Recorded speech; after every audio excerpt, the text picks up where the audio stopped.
Je suis sûr que plus d'un d'entre vous reconnaît ce monument, ici, avec les enfants entourant le crocodile. Et ce bâtiment qui n'est autre que la maison de Pavlov. Le vent de fer leur frappait le visage, et pourtant, ils continuaient d'avancer, créant une sensation de peur qui enveloppait l'ennemi. Se demande-t-on si les gens partis à l'attaque sont morts. L'inscription. Impressionnant. Voici la flamme éternelle. Waouh, c'est bouleversant.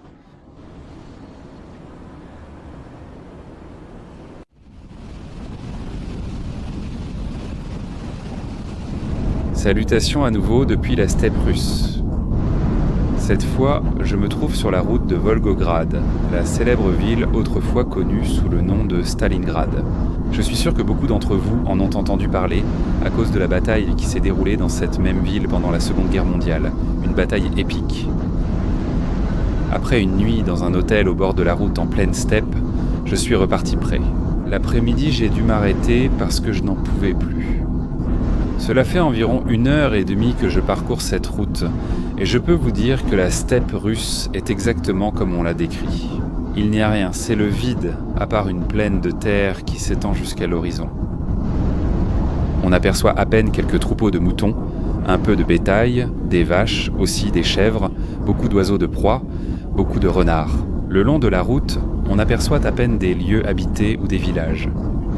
J'ai vu des maisons isolées et des baraquements en bois abandonnés, signe que personne n'y vit plus. Ils ont cherché un endroit meilleur. Et le village que j'ai vu avec le plus d'habitants, j'estime qu'il doit avoir environ 5000 habitants, c'est-à-dire ça c'est le dépeuplement. Tu peux rire du dépeuplement en Espagne.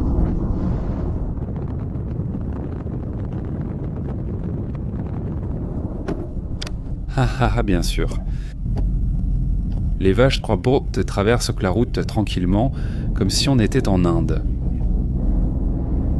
Beaucoup de camions sur cette route, comme vous pouvez le voir, il y a beaucoup de camions de marchandises qui circulent. Sur une route droite, il n'y a même pas un seul virage. Ça fait 1h30 que je roule et il n'y a pas un seul virage.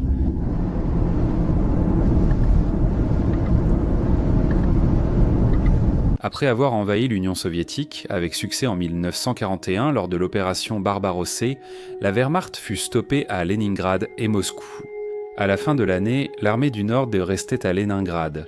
Celle du centre près de Moscou et celle du sud, la plus grande, avait presque conquis toute l'Ukraine. Les nazis ont alors réorganisé leurs troupes et planifié l'opération Blau. Dans les rangs nazis, ils étaient convaincus d'avoir écrasé l'armée rouge et pensaient que les soviétiques ne résisteraient pas au plan Blau. Ils ont choisi de cibler les ressources pétrolières du Caucase et ont envoyé l'armée du Sud. Ils l'ont divisée en deux, le groupe A qui attaquerait les positions soviétiques du Sud et le groupe B qui serait chargé de sécuriser l'arrière-garde. Au niveau du coude du fleuve Don, là où la distance entre la Volga et le Don se resserre, non loin de Stalingrad. Pour cette opération, l'armée allemande comptait 270 000 hommes, 3400 canons, 350 chars et 1100 avions. En face, ils faisaient en face à 300 000 soldats soviétiques, 5 500 canons, 230 chars et 1000 avions. L'opération bleue a débuté le 17 juillet et le 21 août, les nazis avaient franchi le Don. C'est à ce moment-là que la guerre est enfin arrivée aux portes de Stalingrad. Je viens d'arriver à Volgograd, ou plutôt en périphérie. Il me reste encore 1 heure pour atteindre le centre, mais j'ai voulu m'arrêter ici, à ce belvédère. Pour qu'on se rende compte de la taille du Volga, regardez, ce n'est même pas l'autre rive. C'est un banc de sable avec une forêt au milieu, mais le fleuve continue de l'autre côté. C'est un fleuve immense. On peut imaginer comment les bateaux circulaient pense ici, les flottés intra-soviétiques transportant des soldats, des marchandises, des armes, des vivres. Et justement ici, sur la rive de la Volga, se trouve la plus grande statue de Lénine au monde, qui détient le record Guinness. Quand je suis arrivé ici, je suis entré dans la ville de Volgograd et je me suis dit bon, je vais reposer un peu mes jambes après avoir conduit. Ah, regarde, il y a une statue de Lénine, je vais passer par là. Je l'ai vue et j'ai pensé que c'était la plus grande statue de Lénine que j'ai jamais vue. J'ai vérifié sur internet, elle détient bien le record Guinness. S'il vous plaît, régalez-vous. Maintenant, après avoir vu la Volga pour la première fois de ma vie et avoir contemplé sa grandeur, il est temps d'y aller. Nous allons vers le centre de Volgograd pour visiter et nous promener dans les lieux emblématiques de la bataille de Stalingrad.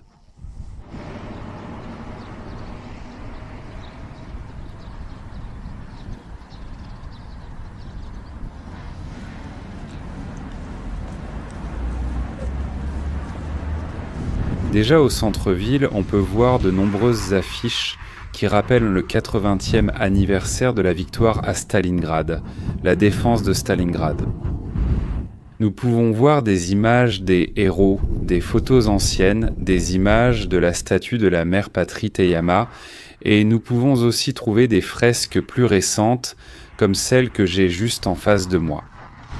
Avec le drapeau de la Russie, un soldat tenant son fusil Kalachnikov et 2 enfants.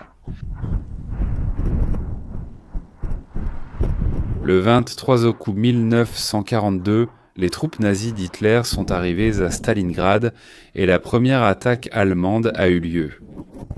Elle a été menée par la Luftwaffe, comme il le faisait lors de la Blitzkrieg, pour ouvrir la voie aux chars et à l'infanterie allemande. Ce jour-là, ils ont bombardé sévèrement la ville, réduisant en ruine 90% des bâtiments. Sur une population totale de 400 000 personnes, dont moins de 25% ont été autorisées à évacuer, environ 40 000 sont mortes lors de cette opération, selon les estimations des sources soviétiques. En ce moment, je me promène aux abords de l'usine Octobre Rouge. Aujourd'hui, comme vous pouvez le voir, elle est toujours en activité. Elle est ouverte et c'est l'un des plus grands producteurs d'acier de Russie. Sur la façade, on voit le visage de Lénine, la faucille et le marteau. C'est un véritable emblème, même aujourd'hui, de la défense de Stalingrad. Comme dans le reste de la ville, on peut en trouver. Eh bien, ces petits rappels à beaucoup des héros de l'Union soviétique lors de la défense, pas seulement de Stalingrad. Mais aussi j'ai lu lors de la prise de Berlin, lors de la libération de Prague, comme disent les soviétiques. Voici un exemple de cela. Nous pouvons même trouver un mémorial en face de la porte principale de cette usine. À la première femme décédée, une ouvrière de cette usine qui est décédée le 25 août 1942. Après que la Luftwaffe a ravagé la ville par ses bombardements. En septembre, l'armée nazie a attaqué par le sud et pris la colline stratégique de Mamayev-Kourgan et le silo à grains de Stalingrad, une grande construction qui fournirait des réserves à leur armée. Dans le silo, 3 divisions allemandes ont combattu 50 fantassins de marine soviétique, qui ont résisté inlassablement pendant 8 jours et 8 nuits et ont rendu la prise du site incroyablement difficile. Le soldat allemand Wilhelm Hoffmann l'a décrit ainsi dans son journal. Le silo n'est pas occupé par des hommes, mais par des démons, que ni les flammes ni les balles ne peuvent en détruire. Si tous les bâtiments de Stalingrad sont défendus comme celui-ci, aucun de nos soldats ne rentrera en Allemagne. Pourtant, les troupes du général Paolo ont poursuivi leur avancée. Et le 25 octobre, il annonçait que le drapeau nazi flottait sur la place rouge de Stalingrad, annonçant pratiquement la victoire. Sa prochaine attaque visa le vaste quartier industriel du Nord, l'usine de tracteurs, Barrikadnaya et l'acierie Octobre Rouge. Les troupes de Paulus ont de nouveau affronté une résistance féroce, sapant le moral nazi à l'approche de l'hiver.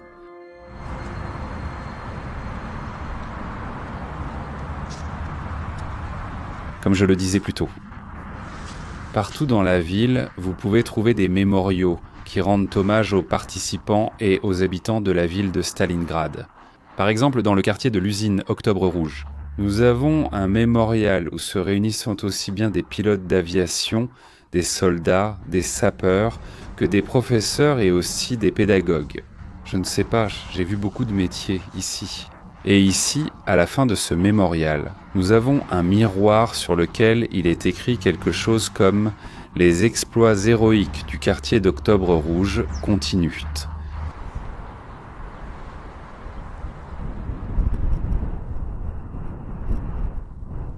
Je suis sûr que plus d'un d'entre vous reconnaît ce monument ici, avec les enfants entourant le crocodile. Et ce bâtiment, qui n'est autre que la maison de Pavlov, porte ce nom en l'honneur du sergent Pavlov, à qui on a ordonné un après-midi de la fin septembre de prendre le syndicat des consommateurs Est, ici. Cette nuit-là, il a pris le bâtiment, mais sur son groupe de 30 hommes, seuls 3 ont survécu ou sont restés indemnes. Pour que vous voyiez à quel point les combats étaient sanglants. Le lendemain, il a reçu un renfort de 25 personnes qui ont réussi à défendre ce bâtiment pendant près de 2 mois après l'avoir fortifié, non connecté aux lignes soviétiques. L'une des caractéristiques de la bataille de Stalingrad, de la guerre urbaine de Stalingrad, était la fortification des bâtiments. Par exemple, dans les parties basses, ils plaçaient des canons anti-chars et dans les parties hautes, des mitrailleuses, tout en renforçant les murs. Et ils faisaient aussi des trous dans le bâtiment pour permettre aux tireurs d'y placer leurs fusils et de viser l'ennemi. La guerre urbaine à Stalingrad était telle qu'on avançait rue par rue, maison par maison, voire étage par étage dans certains bâtiments. L'usine de clous, connue sous le nom de Gâteau Fourré, était un bâtiment où l'on s'est battu pièce par pièce. Elle a même été occupée par les 2 camps en même temps. Les Allemands ont surnommé ces tactiques la guerre des rats, Rattenkrieg, où même les égouts jouaient un rôle décisif.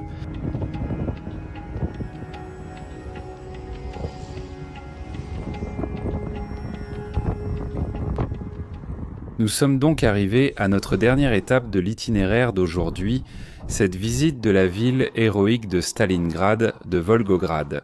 Aujourd'hui, nous sommes sur la colline de Mamaïev, où se dresse le monument de la mère patrie en flammes, un monument impressionnant.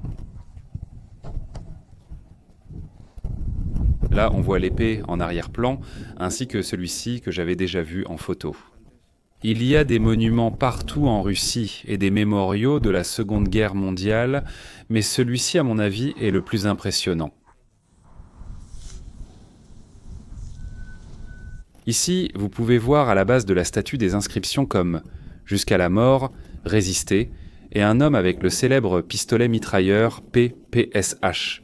Et puis en là-bas, au fond, tout en haut de la colline, la mère patrie. Une statue qui a été achevée en 1967, qui à l'époque était la plus grande et la plus haute statue du monde. Construite entièrement en béton, sauf l'épée qui est en acier. 101 mètres, il me semble, si je ne me trompe pas, jusqu'au sommet de l'épée. Spectaculaire.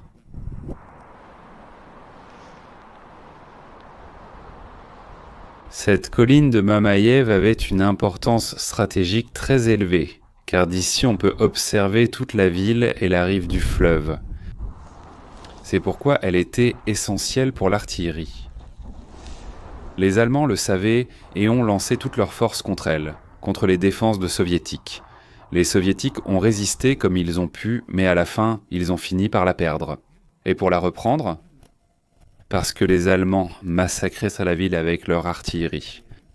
Ils ont envoyé 10 000 hommes seuls, 350 auraient encore survécu, jusqu'à la fin de la défense de Stalingrad. Sur cette colline, encore aujourd'hui, les visiteurs peuvent trouver des restes d'éclats d'obus, et même des ossements. Parce qu'un grand nombre de personnes sont mortes, aussi bien du côté allemand que du côté soviétique. En montant jusqu'à la statue, on peut encore voir ici un mur avec des inscriptions et des soldats sculptés qui nous rappellent ces jours de conflit. Même des chars T-34. Comme fait intéressant, le maréchal Tchouikov, chargé de la défense de la ville, et Vassili Zaïtsev, un célèbre tireur d'élite qui apparaît dans le film Stalingrad, un ennemi aux portes, y sont en fait représentés. Ils sont enterrés ici, dans ce mémorial. Ce sont les seuls qui ne sont pas enterrés à Moscou. Pour que vous voyez l'importance que ce mémorial a pour tous les Russes et pour le monde entier. Ce n'est pas pour rien qu'il reçoit 2 millions de visiteurs par an. Ici, à l'entrée du musée, nous pouvons voir des images de la façon dont on secourait les blessés, des images héroïques ainsi que des soldats portant des grenades, et peu leur importait le nombre de morts qu'il y avait. Et nous avons l'inscription du vent de fer. Il recevait tuant des coups en plein visage et pourtant il continuait d'avancer, créant un sentiment de peur qui enveloppait l'ennemi. On se demande si les personnes parties à l'attaque sont mortes. L'inscription. Comme pour souligner l'héroïsme de ces gens qui sont immortels, qui resteront à jamais dans la mémoire de tous. Voici une autre inscription présente ici, sur ce mur où l'on voit Lénine et les soldats soviétiques. On voit aussi les ouvriers des usines qui ont travaillé sans relâche, de jour comme de nuit. Et on voit aussi une image des soldats allemands capitulés avec l'inscription. Les soldats de fascistes voulaient brûler voir la Volga, et l'armée rouge leur en a donné l'occasion. Il faut rappeler que 24 généraux et de nombreux prisonniers ont été capturés lors de la reddition des forces en février 1943, les forces allemandes nazies. Les prisonniers allemands n'ont pas été libérés. Eh bien, en plus du fait que beaucoup sont morts en captivité et lors de travaux forcés, aucun n'a été libéré, jusqu'à la reconstruction complète de la ville de Stalingrad. C'était un ordre du haut commandement soviétique et c'est ainsi que cela s'est passé, Aucun soldat allemand n'est revenu et n'est rentré chez lui avant que la ville ne soit reconstruite. Une ville qui avait été réduite à 100% en ruine. Et par ici, par ces escaliers, nous nous sommes un peu abrités du vent. Je crois que nous sommes arrivés à la flamme éternelle ou au musée. Allons voir où va la défense de Stalingrad.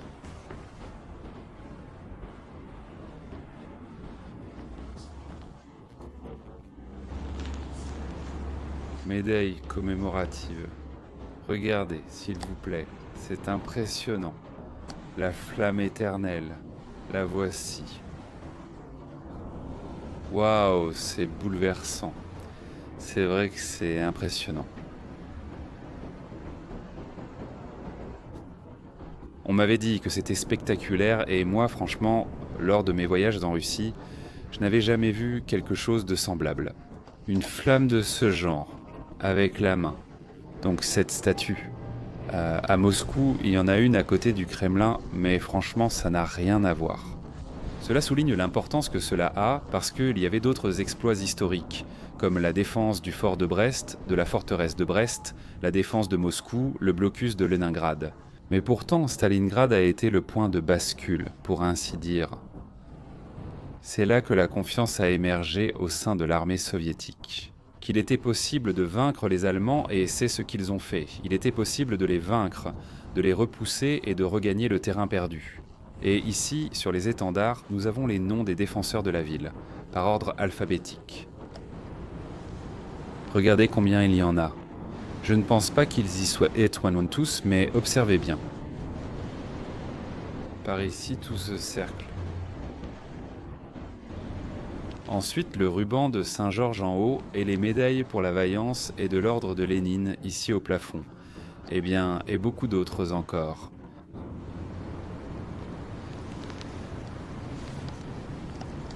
« 1942-1943 » Nous avons une inscription au-dessus du ruban de Saint-Georges, orange et noir, qui dit « Oui, nous étions de simples mortels, et peu d'entre nous ont réussi à survivre, mais nous avons tous accompli notre devoir patriotique envers la mère patrie. »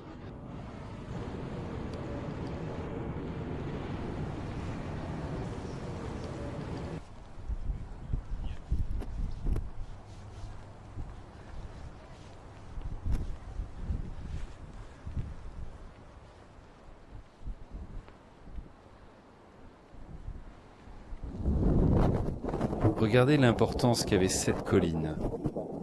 Ce que je disais tout à l'heure, on voit toute la ville, les usines dont on parlait tout à l'heure, tous les immeubles résidentiels là-bas, même la maison de Pavlov qui était par là.